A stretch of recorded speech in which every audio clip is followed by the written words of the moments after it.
Vaya a apagarlo. Hola, ¿qué tal amigos? Sean bienvenidos a una emisión especial de Pamboleros. Yo soy Juan Romero. Seguimos con estas ediciones de cuarentena tratando de aprovechar de la mejor manera el tiempo posible. Y el día de hoy tenemos a un invitado de super lujo con nosotros para hablar de lo que más nos apasiona, que es el fútbol. El profesor Rubén Omar Romano, al cual le agradecemos enormemente que haya aceptado la invitación para hablar con nosotros un ratito, y al cual pues de nueva cuenta le reiteramos que estamos muy contentos de que esté con nosotros. Profesor, ¿cómo está? Muy buenas noches. ¿Qué tal? Buenas noches, un placer, aquí andamos. También está aquí con nosotros el buen Iván Ruiz. Iván, ¿cómo estás? Hola, ¿qué tal? Muchísimas gracias de nuevo por la invitación. De verdad, para mí es un honor, como siempre. Los invitados que hemos tenido son de verdad de un honor, y sobre todo tener al profe Romano, que es toda la institución, alguien que es histórico en el fútbol mexicano, alguien que ha pasado por instituciones importantes en la Liga MX. La verdad, saber de sus conocimientos es importantísimo y muchas anécdotas, pero sobre todo aprovechar que alguien que sabe cómo son las raíces y las profundidades de lo que es un equipo de fútbol, siempre va a ser muy importante y siempre va a ser importante conocer sus conocimientos. Sin duda. Fernando Rodríguez, buenas noches.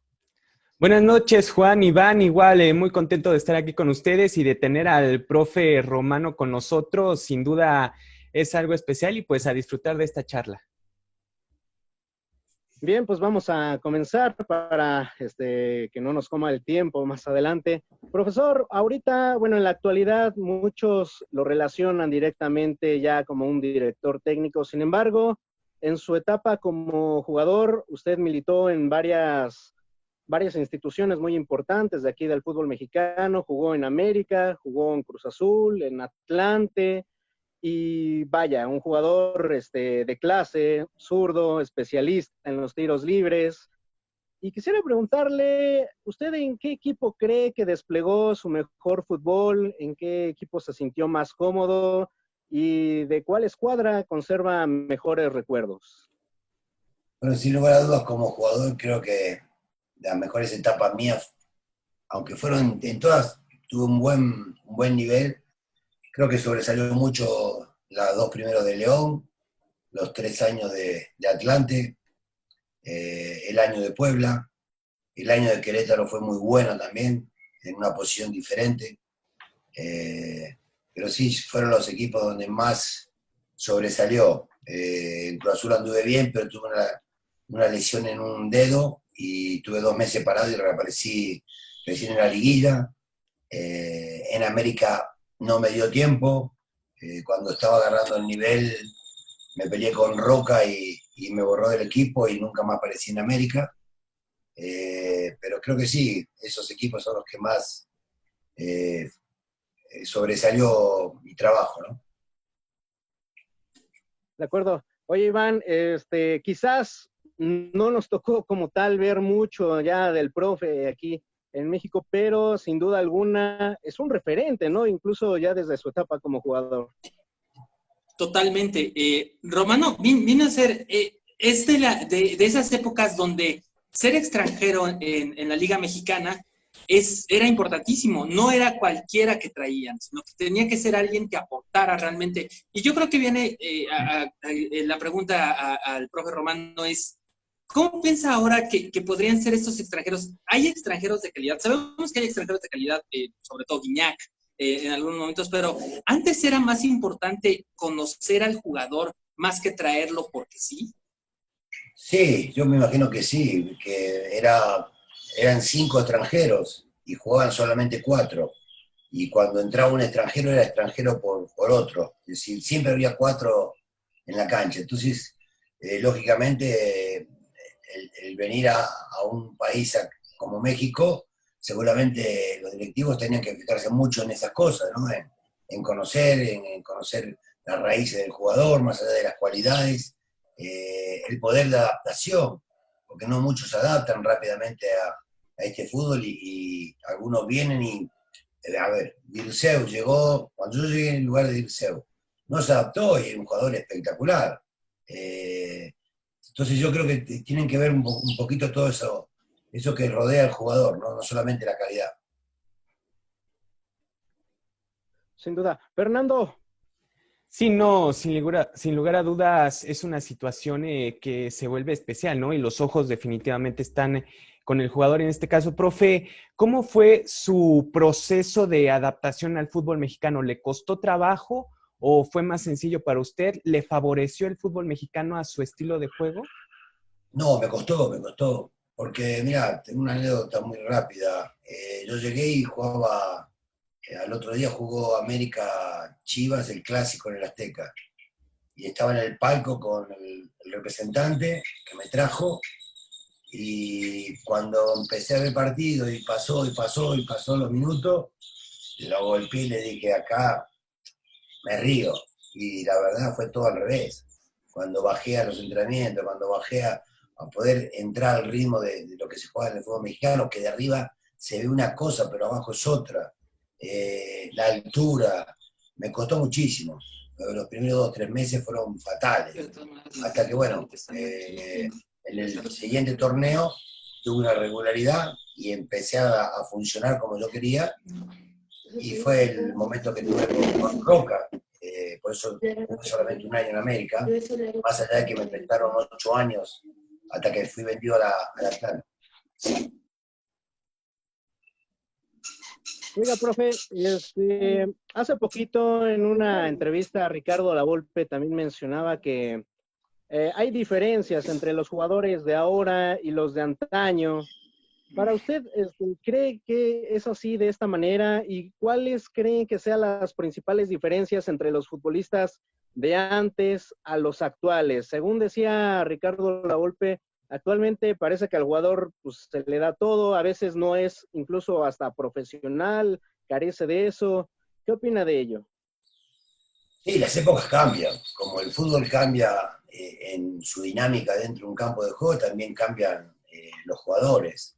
Es decir, antes tenías que luchar mucho más por conseguir un lugar.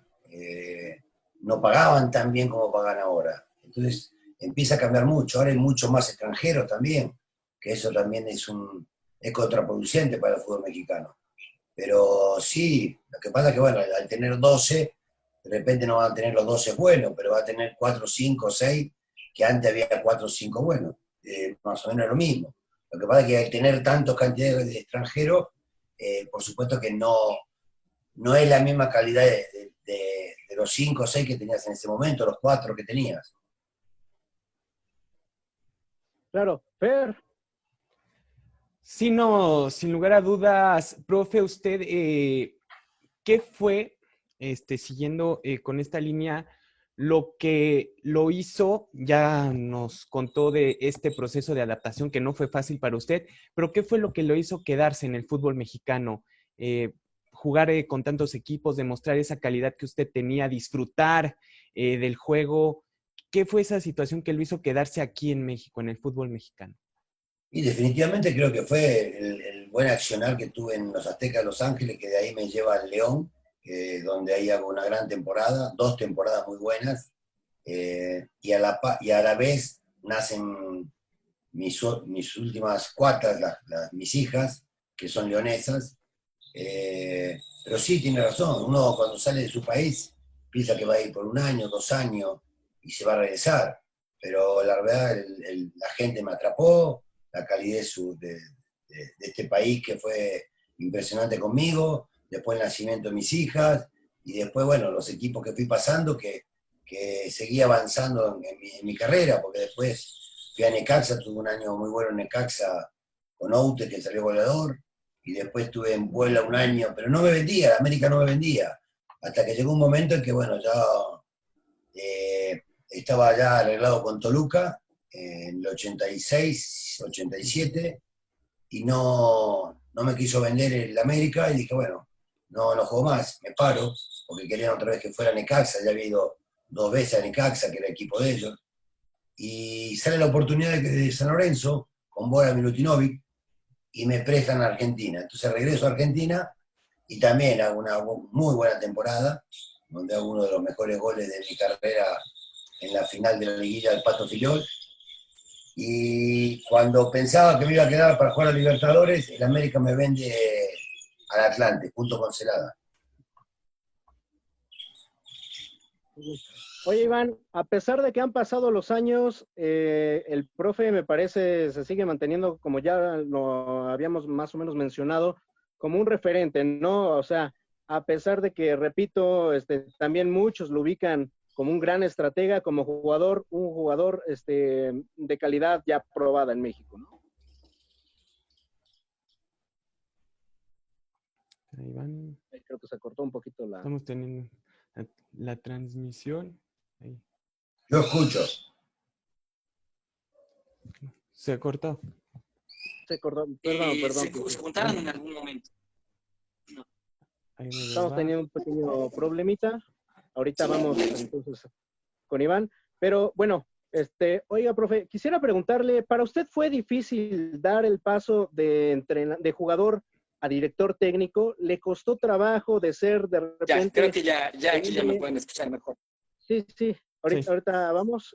El hombre que de repente recibía las indicaciones, ¿ahora darlas?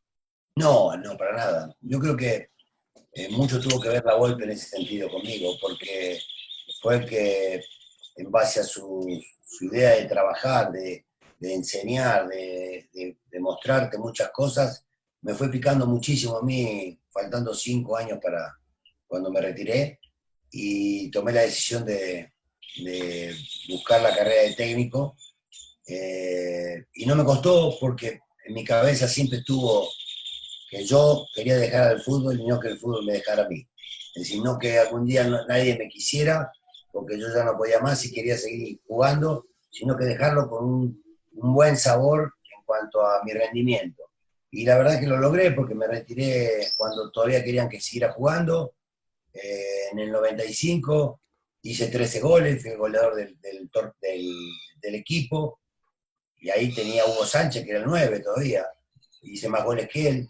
Quiere decir que logré lo que quería, retirarme yo, dejar al fútbol yo, porque aparte ya tenía lo otro que iba a venir, que Ricardo me había dicho que cuando terminara iba a ser su auxiliar, entonces creo que fue la mejor decisión que tuve.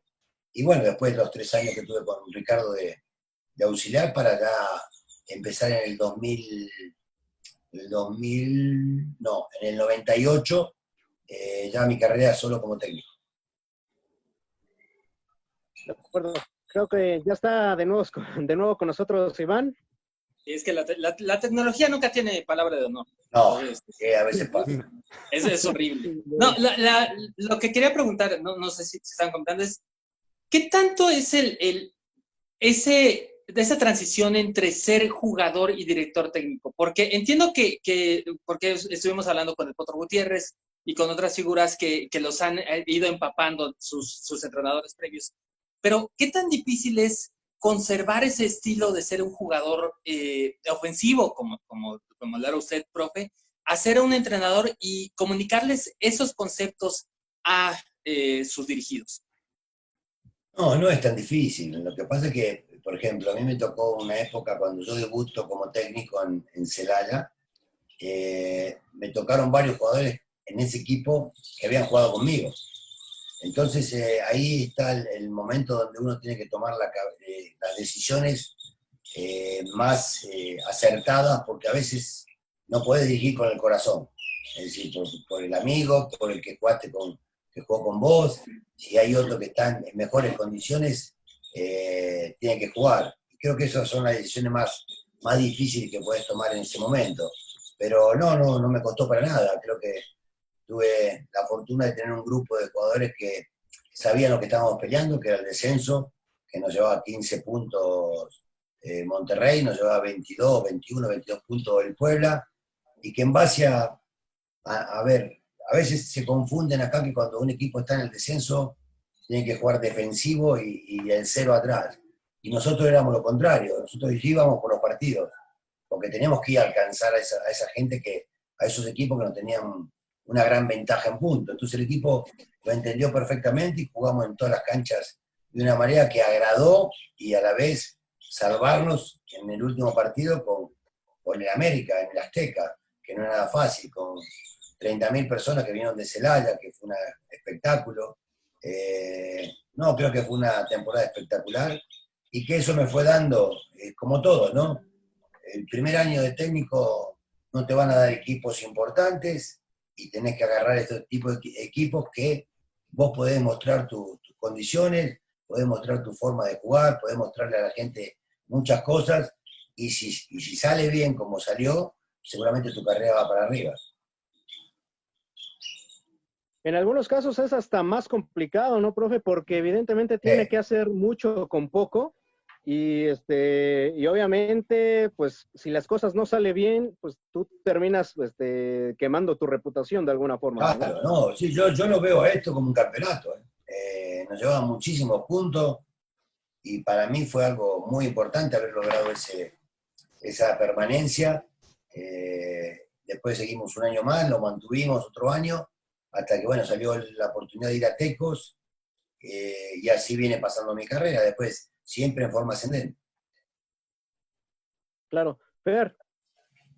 No, sí, definitivamente, igual como lo hemos comentado, incluso en otras transmisiones, esta manera de comunicar llega a ser más sencillo o no, dependiendo de los conocimientos que tenga el jugador, ¿no? De los conceptos que vaya adquiriendo de sus entrenadores, en este caso el profe con la Volpe. ¿Cómo es su relación con la Volpe, profe Romano?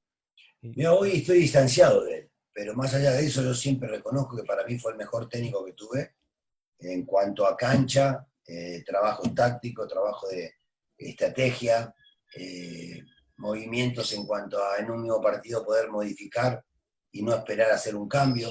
Todas esas cosas que para mí fueron importantes y me dejó. Después yo manejo las cosas completamente diferente a él. Uh-huh. Yo tengo una relación con el grupo donde tengo mucha comunicación, donde para mí es importantísimo que el jugador se involucre en lo que uno busca, pero en base a poder platicarlo, a que él lo opine, y a mí me gusta esa forma de trabajar. Tengo un manejo diferente con la prensa, y tengo un manejo diferente con los directivos, y son todas esas cositas que para mi punto de vista, si Ricardo lo hubiese pulido, hubiese sido un técnico para estar en Europa, porque la capacidad en lo que es táctico y estratégico creo que para mí fue el mejor. De acuerdo, profe. Ahora ya ahondando un poquito más en esta etapa como director técnico, bueno, bajo sus órdenes ha tenido a extraordinarios elementos, pero yo quisiera preguntarle, ¿quiénes considera usted que han sido algunos, porque pues, obviamente la lista es larga, de sus alumnos más destacados? ¿A quiénes destacaría, ya sea por calidad, por el adaptarse, mejor dicho, al sistema de juego? ¿Quiénes considera que serían sus alumnos destacados? Sí, mira, tuve mucho, la verdad que es infinidad de jugadores de talento, de jerarquía, de contundencia, de disciplina táctica, son muchísimos. Nombrar a uno sería muy... te puedo decir, mira, de 9 tuve a Navia, a Pavón, a Cavani, a Chucho Benítez, a Oribe Peralta, que lo debuté, a Darwin Quintero, y así te puedo nombrar un montón de centrodelanteros, de volantes también. Si vos me decís cuál fue el jugador más talentoso que tuve, sí lo tengo claro y siempre lo digo rápido, para mí fue la Chita Ludeña. Más allá que también tuve otros volantes con mucho talento, pero la Chita era algo especial, tipo que uno tenía que buscar arroparlo para que no tenga tanto vuelta hacia atrás, para que tuviera toda la energía y la capacidad de su cabeza para poder crear y encontrar los espacios.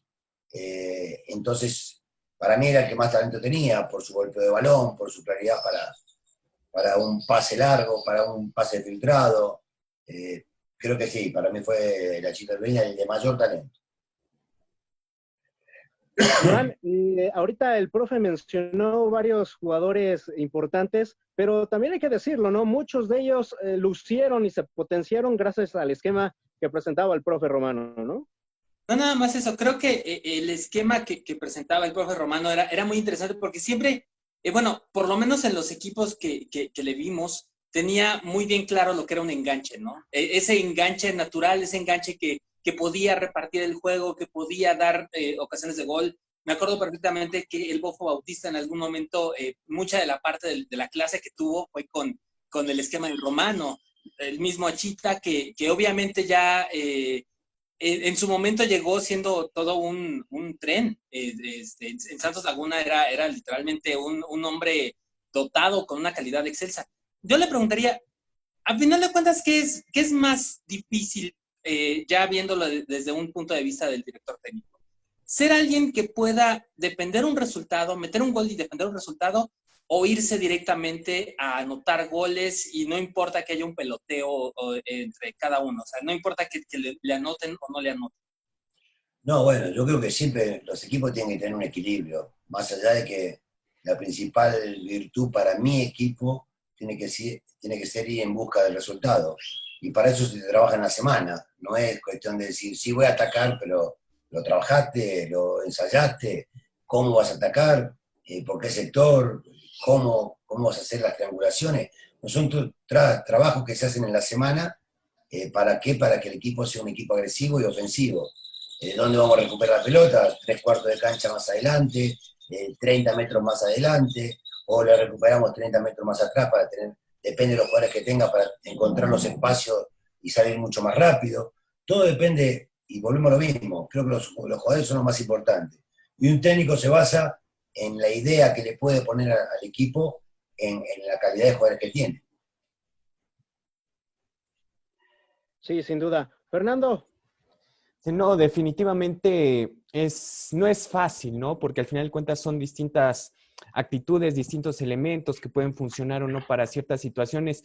En mi cuestionamiento en estos momentos es, profe, ¿cómo fue su etapa como director técnico en Morelia? ¿Cómo vivió usted esas finales con el equipo, el ambiente? ¿Cómo usted se preparaba? ¿Cómo estaba mentalizado en esa? No, para mí Morelia es una parte especial de mi carrera como técnico, porque si bien Celaya fue el despunte de mi carrera, porque ahí despunté, Celaya fue la confirmación, porque de Celaya paso a Tecos y de Tecos paso a Morelia. Y Morelia es la confirmación, ¿por qué? Porque llego y me presento en Montevideo con los jugadores. Los jugadores ya estaban allá y yo dentro como técnico alterno de Russo y técnico de Boca. Y en 3 días intentar ponerle en la cabeza, más allá que tenía 2 jugadores que estuvieron conmigo cuando yo era auxiliar en Atlas, que era Darío Franco y Almirón, que entendían perfectamente lo que yo quería, y lo transmití rápidamente con Tato Noriega, muy pensante, conocedor, y el equipo funcionó y sacamos un resultado 3-3 importante allá en la Libertadores, y a partir de ahí fuimos invictos hasta cuartos de final. El equipo no perdió hasta los cuartos. Y estaba muy mal en la liga y lo calificamos a repechaje, eliminamos no me acuerdo qué fue, si fue Cruz Azul, y calificamos a esa liguilla, pero se nos juntó todo, Libertadores, la liguilla y la CONCACAF. Entonces se nos costó muchísimo. Pero fue una experiencia buena. Al otro año calificamos 2 veces a la CONCACAF, a la final, 2 veces a la final consecutiva también con Morelia. Son épocas muy, muy marcadas en mí y más con este acontecimiento, ¿no? De que de repente de un plumazo ya Morelia se va de la primera división con 70 años de arraigo. Y sí, fue doloroso, pero sigue siendo Morelia un equipo muy importante en mi carrera. Profe, retomando un poquito este punto, precisamente ya mencionaba lo doloroso precisamente que fue para usted que se llevaran al equipo de Morelia ahora a Mazatlán. ¿Usted le ve futuro a esta plaza que, bueno, es un estado en donde pues el deporte fuerte es el béisbol, pero bueno, ahora invirtieron con el estadio y demás? ¿Cree que pueda ser una plaza a futuro? Volvemos a lo mismo, hoy con todas estas cosas que están pasando en el fútbol mexicano, Es decir, vos le vas a decir a la gente de Mazatlán, vengan, alientan, y si sabes que en cualquier momento se te puede ir a otro lado.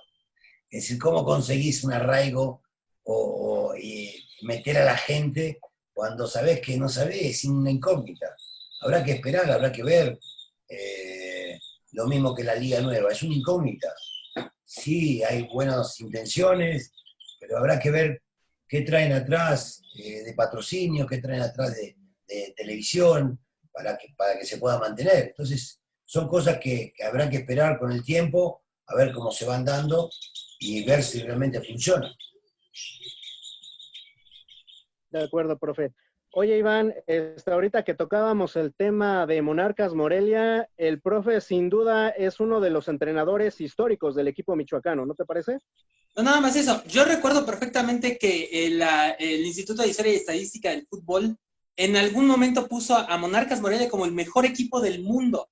Cuando empezaron a ganar mucho, sobre todo en Perú, aquella victoria en Perú que fue bastante buena, y con Vélez Sarsfield. Yo creo que aquellos partidos con Vélez Sarsfield fueron... Y fue el mes de mayo. Sí, exactamente. Entonces, la verdad a mí me duele mucho que el Morelia se haya ido. La verdad es que yo sé que en Argentina no pasa esto. Yo sé que si en algún momento se planteara que un equipo, sobre todo que viene de una región, porque a final de cuentas ese es el punto, una región con un arraigo tan importante, desaparezca nada más porque sí, nada más porque hay un interés económico, es doloroso. Yo le preguntaría al profe Romano, ¿qué es más difícil? ¿Poder llegar a un equipo con este arraigo más, digamos, regional, como lo es Morelia, como lo fue en algún momento Teco, Celaya, o llegar a estas instituciones grandes como lo fue Cruz Azul o como lo fue América? ¿Es más difícil? ¿Mm? No, bueno, difícil, yo creo que todos los equipos tienen un grado de dificultad, algunos con mayor presión por lo que son, porque América está obligado a ir siempre por el título, porque Cruz Azul tiene que ir por el título, porque Chivas tiene que calificar todos los torneos, porque Pumas tiene que estar siempre ahí arriba, porque son los 4 grandes, por la presión que hay ahora en 3 equipos importantes del norte, el caso de Santos, el caso de Tigres y Monterrey. Todo tiene su grado de dificultad. Yo creo que no hay nada difícil. Lo importante es tener la capacidad para poder llegar a un equipo donde te den el material para que uno tenga el proyecto y poder trabajarlo. De repente se cortan proyectos sin ton ni son. Es decir, hay algunos que 5, 6, 7, 8 partidos pierden y siguen dirigiendo. De repente vos perdés uno y te vas. Es decir, que hay cosas diferentes en diferentes equipos, se maneja muy, muy erróneamente en la palabra proyecto, pero bueno, yo la realidad es que estuve en todos los equipos, la verdad, salvo 2 o 3 donde no pude hacer clic con los jugadores, creo que en todos me fue muy bien. Llegar a 6 finales, porque fueron 2 de CONCACAF y 4 de Liga, no sé cuántos técnicos tengan 6 finales. Algunos pueden haber ganado un campeonato y después no llegaron nunca a una final. Y a veces el periodismo no lo ve, pero los directivos sí lo ven, porque durante el año hiciste un trabajo enorme, se te fue la final, pero llevaste gente todo el año al estadio, el equipo se valorizó y no saliste campeón. A veces son circunstancias. El destino me marcó en este momento de no poder lograr el título, pero no tengo dudas que lo voy a conseguir, me estoy preparando, estoy visualizando mi próximo trabajo y no tengo duda que lo voy a lograr. Pero bueno, todo eso pasa en varios equipos. Importante también haber llegado a las finales en equipos que no son grandes, porque en realidad Morelia no es un equipo grande, ni Santos era un equipo grande, pero tenía buenos jugadores. Y eso, apuntalado con lo que uno llevó, pudiste lograr el trabajo que lograste, ¿no? Creo que toca un punto muy importante, profe, porque como bien lo menciona, hay unos entrenadores que, pues sí, salieron campeones, pero después ya sus carreras no pasó nada con ellas, desaparecieron, algunos ya ni siquiera han vuelto a trabajar, al menos usted ha sido constante y eso creo que es algo muy importante en nuestro fútbol, que sin duda alguna es precisamente en lo que se fijan, como bien lo mencionó los directivos, para que lo sigan considerando como una una opción para que sea, para tomar la dirección técnica de alguno de los equipos. Fernando. Sí, no, definitivamente no es fácil, ¿no? Llegas, pero yo creo lo más complicado es mantenerse y tantos años, ¿no? Dando resultados. Profe, ¿cuál ha sido alguno de estos proyectos que menciono en donde le hubiera gustado permanecer más tiempo para posiblemente haber consolidado eso que usted visualizaba dentro de la dirección técnica? Yo creo que la de Cruz Azul fue muy evidente, porque la toma de decisión no fue por resultados, sino porque ellos tenían en la cabeza que yo tenía que descansar. Pensaban que yo, lo más propio para mí después del momento que pasé del secuestro, ellos pensaban que yo tenía que descansar, pero ese equipo era para seguir con ese proyecto y buscar el campeonato. El equipo se relajó un poco porque el estrés que pasó durante esos 65 días fue muy fuerte. Y cuando salgo, normalmente uno se le baja, la presión baja y se relaja, y no llegamos tan fuerte, perdimos en semifinal. Pero ese equipo era para campeón, no tengo dudas. Llenaba el azul todos los partidos, el equipo jugaba bien, tanto de local como de visitante. Por eso digo que por ahí era un proyecto para hacerlo un poquito más largo, pero bueno, le llenaron la cabeza a los dirigentes de que yo tenía que descansar, y fue al revés, porque a mí lo que me sacaba de todo ese problema que tuve era trabajar, tener la mente ocupada. Y la prueba está que vine al Atlas automáticamente, inmediatamente, y un equipo que estaba penúltimo en el descenso, lo calificamos las 2 veces, salieron jugadores jóvenes como Torrenilo, Ayala, que hoy siguen jugando. Guardado se potencializó para ir al Mundial 2006, y el equipo anduvo muy bien. Yo necesitaba trabajar, no necesitaba descansar. Oiga, profe, ¿qué opinión le merece que, bueno, en los últimos días ya se oficializó el regreso del repechaje a la Liga MX? No te escuché. ¿Qué le parece que haya regresado el repechaje a la Liga MX? Yo, la verdad que me sorprendió muchísimo el hecho de que está bien, ok, por la situación que está pasando, por todo esto que pasó con la pandemia, bueno, uno dice, bueno, está bien, quieren que haya más partidos, que haya más. Pero después cuando me enteré que va a ser por 3 años, el de 12 equipos que califiquen, no, ya se me hace una locura, una locura. Ya 8 yo creo que estaba muy justito para que tuviese un poco de justicia en cuanto a lo que uno trabaja durante todo un año, y en una liguilla, sabes que en una mala tarde, como le pasó hace poco a Santos, fue a Monterrey, le metieron 4 o 5, ya no se pudo recuperar, y sin embargo fue mejor en el torneo. Entonces yo digo que a veces una liguilla no te demuestra lo real que fue un equipo durante todo un año, pero ya 2 es una barbaridad para mi punto de vista. Si era por esto, para este torneo, para recuperar un poco, para cambiar por todo lo que había pasado por la pandemia, lo podía entender, pero ya que sea 3 años, que califican 12, no, una locura. Como bien lo decías, Iván, estas cosas en otros países, particularmente Argentina, no pasarían, ¿no? Creo que el gran problema de nueva cuenta, creo que es algo que repito y repito y repito, y no me cansaré de repetir, es la falta de competitividad. El fútbol mexicano ha destruido la falta de competitividad, quitando el ascenso y descenso, dejando de ir a copas importantes internacionales, trayendo competencias que no nos benefician en nada, como las estadounidenses, ir contra Estados Unidos, y sobre todo, o sea, hacer ligas que simplemente no aspiran a tener nada. Y mi pregunta al profe Romano sería ese: ¿qué opina usted de que toda esta falta de competitividad viene al fútbol mexicano, que se está destruyendo ganar deportivamente muchas cosas, y más bien pasemos al tema de recaudar más dinero por el tema más bien de las taquillas?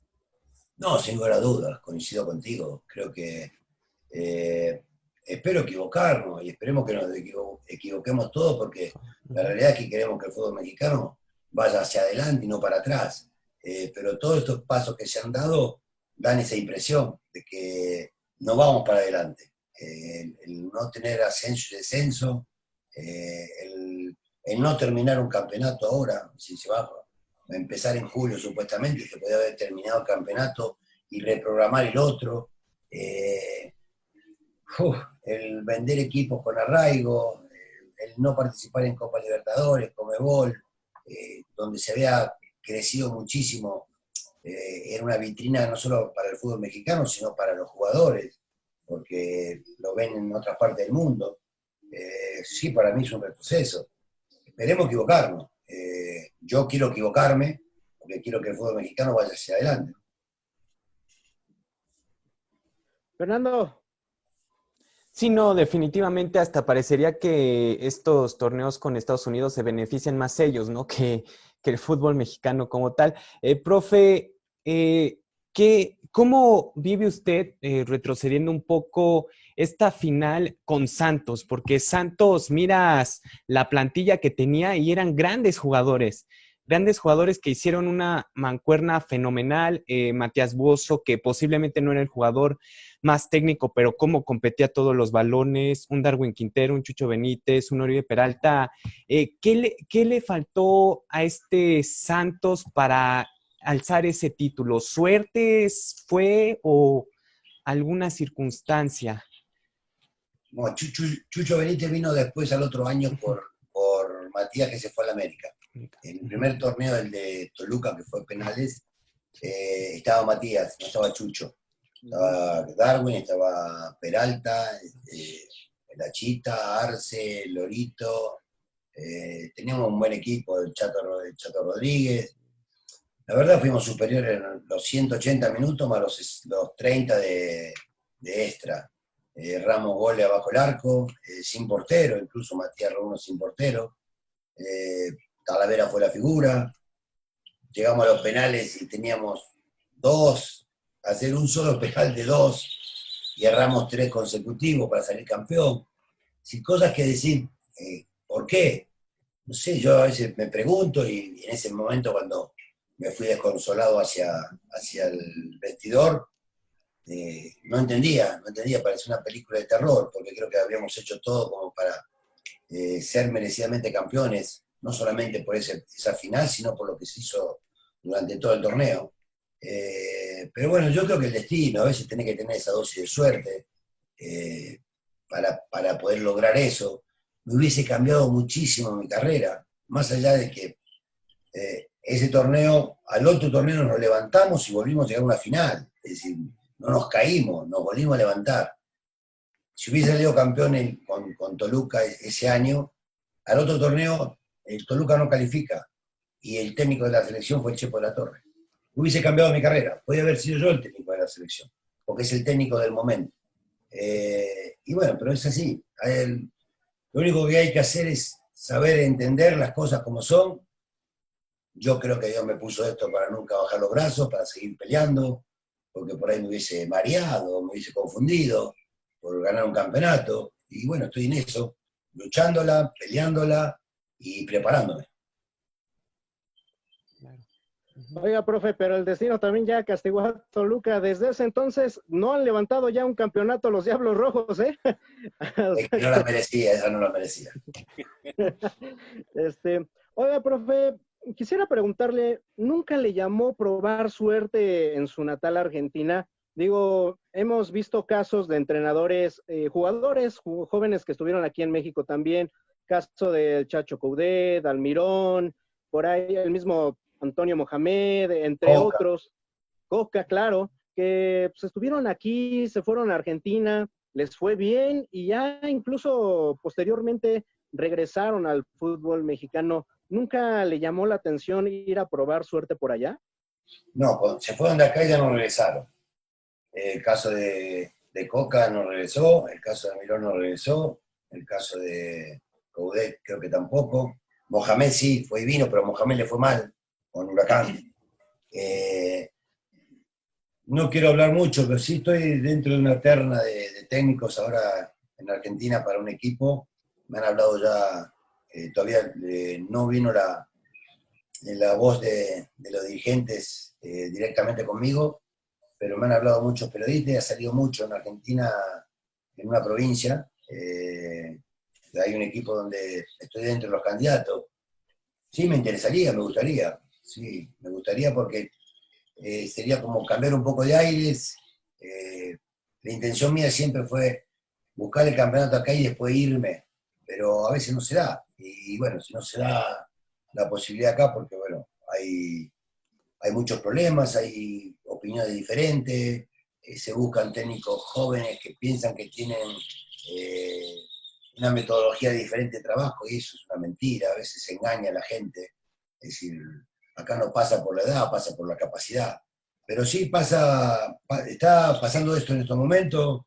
Ayer, hace 2 días tuve una llamada, ayer tuve otra, hoy tuve otra, de Argentina, de medios, pero a ver qué pasa.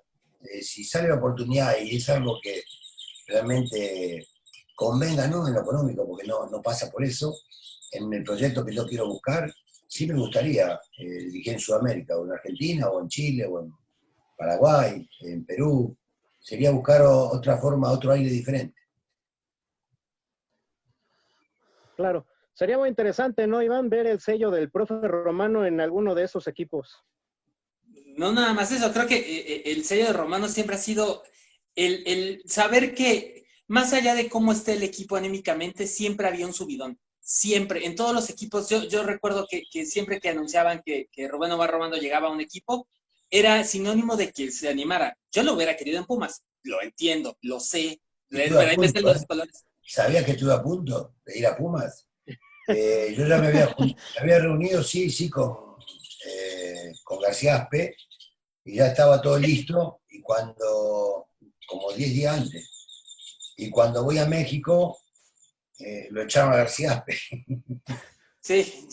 No, sí, entonces recuerdo perfecto porque fue después y yo me quedo en México, y ahí sale la llamada de Puebla, porque habían echado a Manuel Lapuente, y me voy para Puebla, y voy a arreglar a Puebla, pero iba a arreglar en Pumas. Qué pena, porque de verdad, yo creo que haría falta algo así en Pumas.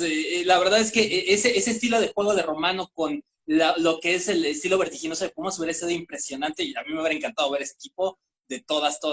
No, pero la pregunta al profe sería, ¿hay algún momento donde el director técnico se cansa de serlo? ¿Hay un momento donde uno quiere tirar la toalla o realmente siempre son las ganas de pisar una cancha? Porque bueno, No, yo nosotros creo como que reporteros, en algún momento va a llegar ese día. Hoy por hoy a mí no.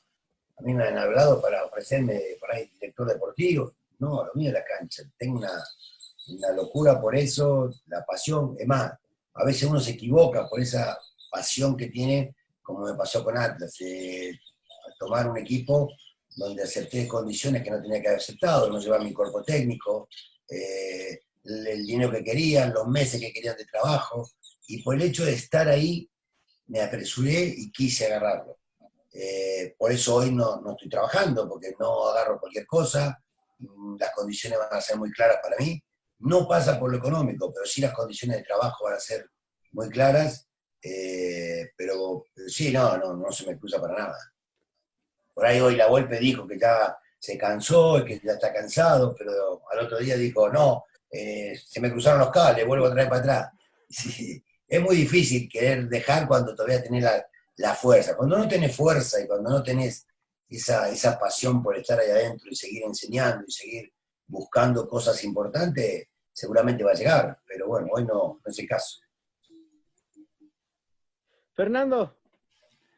Sí, no, definitivamente la pasión por dirigir a un equipo de fútbol tantos años no se pierde de la noche a la mañana. Definitivamente. Profe, ¿usted siente, tal vez no es el título, que el fútbol mexicano le debe a usted algo dentro de todos estos años que ha trabajado, que ha servido como maestro de muchos jugadores en este proceso pedagógico que también funge el director técnico? No, yo siento que el fútbol mexicano no me debe nada a mí, ni yo tampoco al fútbol mexicano, porque entregué todo, como jugador, como técnico, en cuanto a honestidad, como en trabajo. Sí me hubiese gustado haber logrado el título en ese año, por ejemplo, el año del Santo, pero no me lo debe. Si no se dio porque así son las cosas, así pasa esa dosis de suerte que a veces no la tenés.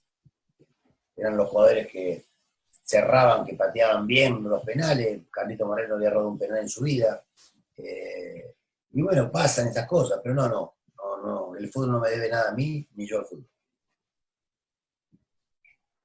Oiga, profe, quisiera preguntarle como entrenador, ¿cuáles han sido de sus momentos más satisfactorios, que más alegría le han dejado? Yo recuerdo un capítulo en particular que pues, es muy curioso, aquella victoria de la América contra River Plate de Copa Libertadores, en donde le gana al River del Cholo Simeone, que traía, me parece, a Radamel Falcao, al Loco Abreu, un equipo que, pues, ya viendo la plantilla, era un equipazo, ¿no?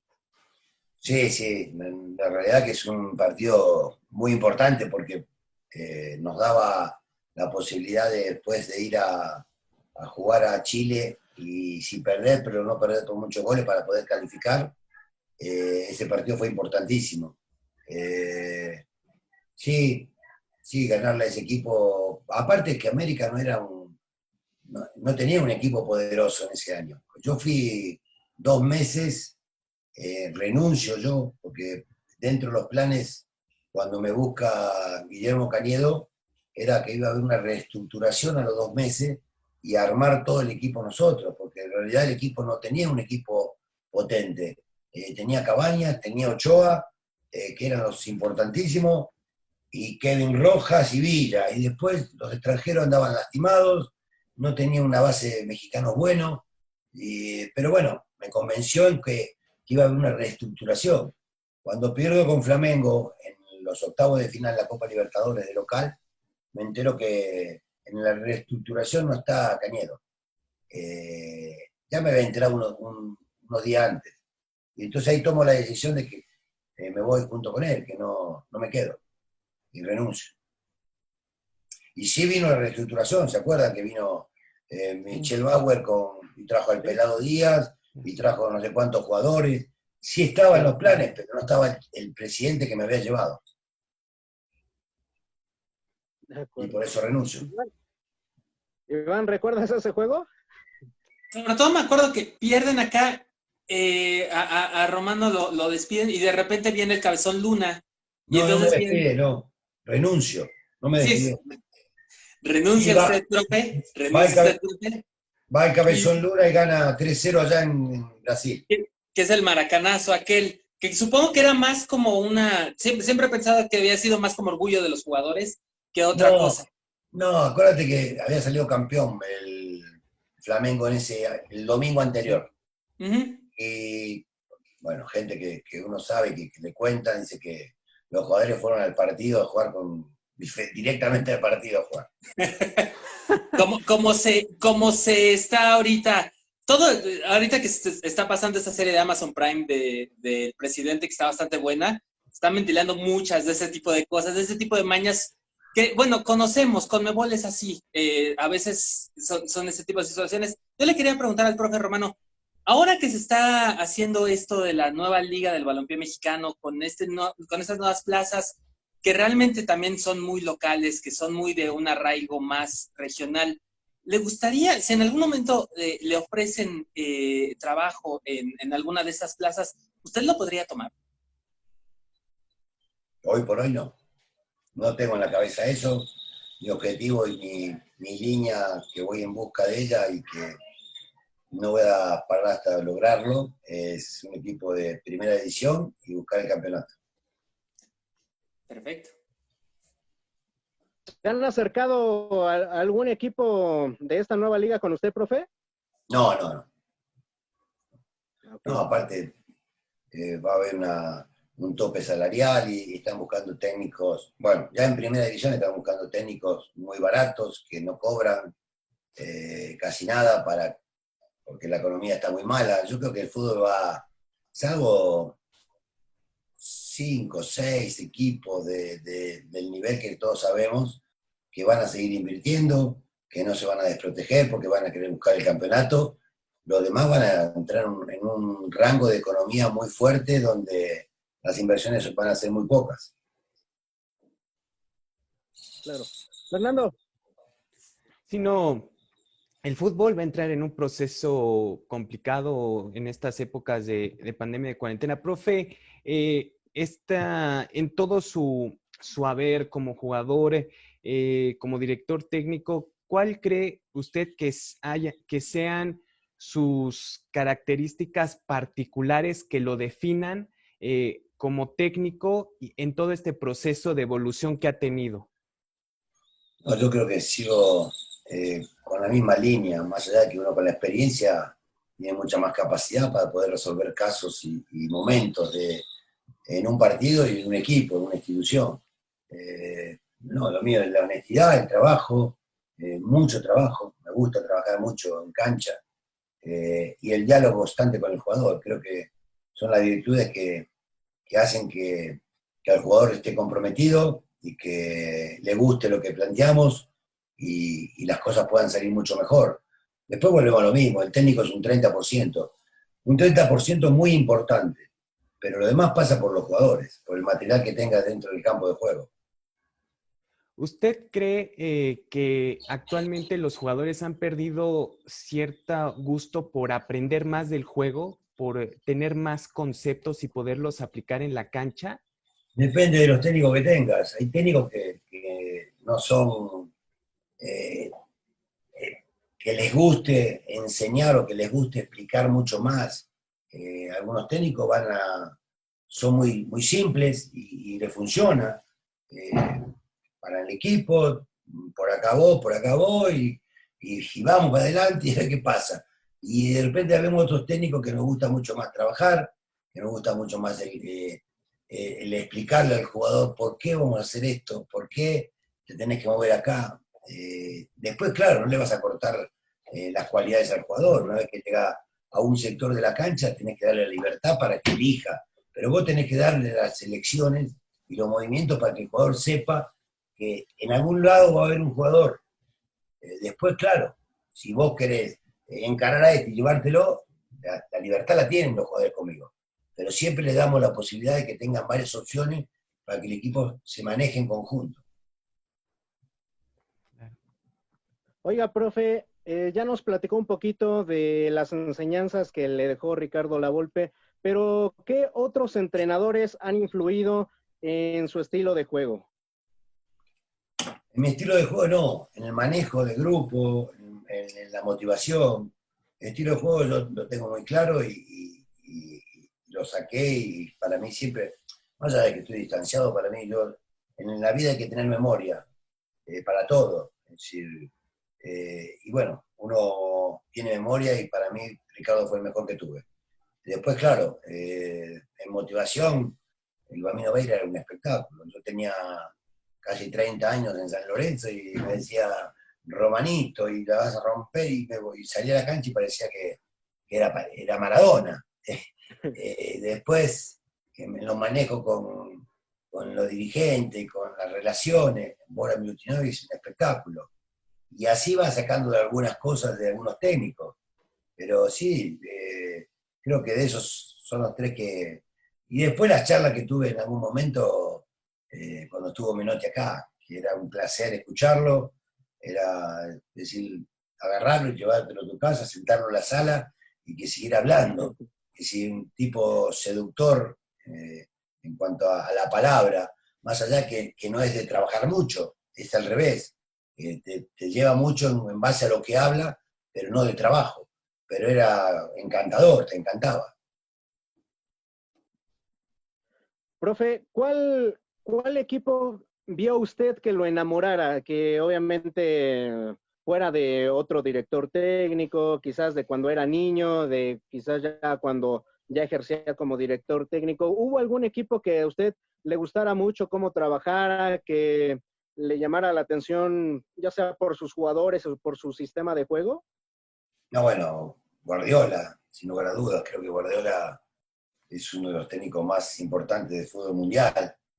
Me tocó verlo entrenar y me tocó ir después a ver a Pochettino, que después del Español hizo hacia arriba y es un técnico también con mucha capacidad. Tuve la posibilidad de ver trabajar a Mourinho. son técnicos de un nivel importante. Pero sí, yo, si me das a elegir, no tuve la posibilidad de estar cerca del Liverpool con Klopp, pero creo que también es uno de los técnicos que van a la vanguardia. Pero sí, yo me quedo con Guardiola. De acuerdo. Grandes equipos, ¿no, Iván? Que de igual forma muchos también recordamos los buenos equipos que armó el profe Romano. No, totalmente. Yo creo que, de nueva cuenta lo diré, gente como Rubén Omar Romano se necesita hoy por hoy en el fútbol mexicano. Alguien que vaya de frente a decir las cosas como son, que tenga ese estilo de juego que enamore, porque realmente ahora estamos viendo, y más con este tema del repechaje, que califican 12 y pues obviamente en un mar de mediocridad, pues puedes pasar, si eres el 12º lugar, y llevártela de barco muchísimo. Entonces, creo que se necesita mucho, y es lo que le iba a preguntar al profe Romano. ¿Usted ve condiciones para que alguien, ahorita de los técnicos actuales del fútbol mexicano, alguien pueda tener ese arrojo de dar un verdadero espectáculo y no de especular tanto? Mira, creo que el León está jugando bien al fútbol. Nacho, más allá que lo catalogaban de un técnico defensivo, creo que cuando le dieron el material con jugadores importantes, hizo hacer jugar a este León como a uno le gusta. Y se le va en la final porque se le fue también. Herrera creo que es un técnico también que le gusta eso, más allá que hoy está en un equipo donde el resultado es lo más importante para él. Y entonces es mucho más equilibrado, no es tan espectacular. Hay técnicos. El técnico de Santos me gusta porque va hacia el frente, porque es un equipo con mucha dinámica, que pagó el derecho de piso de no conocer la liguilla y se le va un torneo en el primer partido. De repente pasa eso. Técnicos buenos hay. De repente hoy no se está viendo el fútbol que uno quisiera constantemente, pero a veces pasa por eso. El equipo en el que estás, donde es más importante ganar que jugar bien, en otros jugás bien, no tenés tanta presión de ganar, pero mostrás como muestra León y se le va el campeonato. Pero yo creo que hay técnicos capaces. Fernando. Sí, definitivamente es cuestión de buscar, ¿no? Ver qué equipos, qué elementos tiene y a los directores técnicos que gusten brindar este espectáculo a su afición, ¿no? Para que al final de cuentas quiera ir a ver al equipo. Profe, digo, esta pregunta, ¿usted cómo conectaba con la afición? ¿Qué le gustaba hacer o para usted era a través del trabajo que realizaba con el equipo para que esta conexión sucediera? No, yo, por ejemplo, en algunos lugares me gustaba que una vez a la semana tener las puertas abiertas para la gente, porque creo que mucha gente que por ahí no puede ir al fin de semana, darle esa posibilidad de estar cerca de su equipo y abrir las puertas para que vean un entrenamiento, cuando no es tanto el trabajo que puedas mostrar hacia afuera, porque a veces la gente se confunde y empieza a haber gritos a algunos jugadores que no le gusta, entonces ya te empieza a complicar. Uno quiere hacerlo de la mejor manera para que se tenga acercamiento con sus jugadores, pero de repente siempre hay algún loco y algún adaptado que puede romper un entrenamiento con algún insulto, con alguna cosa de esas, pero ese es el acercamiento que me gustaba. Y siempre estar a hablar con la gente en la calle. Yo no tengo problema, me paran y me siento y hablo con el que sea. No elijo la gente para sentarme. Profe, ya para terminar, quisiera proponerle una pequeña dinámica. Me gustaría darle una serie de nombres de jugadores y equipos y que me los describiera en la menor Falta cantidad. luz, ¿se ve? Un abrazo. No, sí se ve, se ve. Todavía Hoy está prendo bien. la luz. Sí, no. Entonces, le voy dando nombres de jugadores, de equipos, y usted me los describe en la menor cantidad de palabras posibles. ¿De acuerdo? Bien, pues el primero sería Atlético Celaya. Mi primer amor. Cruz Azul. Sentimiento que lo voy a llevar toda mi vida. Monarcas Morelia. Mi primer gran paso como técnico. Atlas. Fiel, un sentimiento también, es una cosa increíble. Pasé 3 etapas en Atlas. La mejor fue la primera, sin lugar a dudas. Pero la gente es espectacular. Yo digo, hay pocos equipos que tienen una afición tan fiel como la del Atlas. Santos Laguna. Mi otra gran etapa de mi carrera, porque fue un año donde pasé cosas maravillosas, con 2 finales, y porque aparte la gente de Torreón te abre los brazos de una forma que decís, uno piensa, te quedarías al bien Torreón, y uno dice, no manches, no, la ciudad no es tan hermosa, pero ¿sabes qué? Hay muchísima gente que se ha quedado porque su gente es espectacular. Adolfo Bautista. Uno de los hijos que tengo en el fútbol. Cristian Benítez. Un fenómeno. El Chucho, en paz descanse, creo que era algo especial. Especial porque era un toro, iba a todas, profesional, muy particular a veces en su forma de manejarse, pero era un gran jugador. Oribe Peralta. Otro hijo, lo debuté en Morelia, y la verdad que es un pibe espectacular, que tenía un temperamento, un carácter, cuando jugaba en contra del equipo titular, que me demostró, por eso lo debuté, porque tenía carácter aparte. Andrés Guardado. También un chico que adoro y que quiero mucho, que lo tuve muy poco, 6 meses, porque se me fue a España, pero sí se potencializó mucho con mi forma de jugar, y tengo relación con él, de repente nos encontramos. Y finalmente Ricardo Lavolpe. Sí, lo vuelvo a repetir, para mí el mejor técnico que tuve en mi carrera, específicamente en campo de juego, en la cancha. Profe, pues muchísimas gracias por esta plática muy entretenida que evidentemente nos arrojó varias anécdotas y que esperamos no sea la última. Le agradecemos enormemente que haya estado con nosotros. No, fue un placer, siempre hablar de fútbol es lo que más me apasiona, y bueno, les deseo mucho éxito y se cuidan. Gracias, Iván. No, muchísimas gracias al profe, la verdad es que es un deleite. Y ya por último, yo creo que así como Ricardo Lavolpe dejó una escuela, yo creo que veremos en unos 5 o 6 años a alguien que diga que el romanismo puede regresar o puede estar ahí, aunque yo sé que no es mucho, pero puede ser. ¿Por qué no? Es importante en la vida dejar ejemplos y cosas importantes que uno deja en sus jugadores, y cuando un plantel te defiende a muerte como fue el de Santos, y cuando un plantel te defiende a muerte como fue el de Morelia en el 2013, son cosas que te dejan satisfecha, ¿no? Porque dejaste cosas en ese equipo. Muchísimas gracias, profe, y de verdad un placer, como siempre, Fernando, Juan. Ya saben, cuando ustedes quieren y ustedes me acepten, yo aquí vendré. Fernando. No, muchas gracias al profe Romano por tomarse este tiempo, por sus palabras, por la plática, por la franqueza con la que habla de fútbol y pues sin lugar a dudas desearle todo el éxito en los siguientes proyectos que tenga, sin lugar a dudas.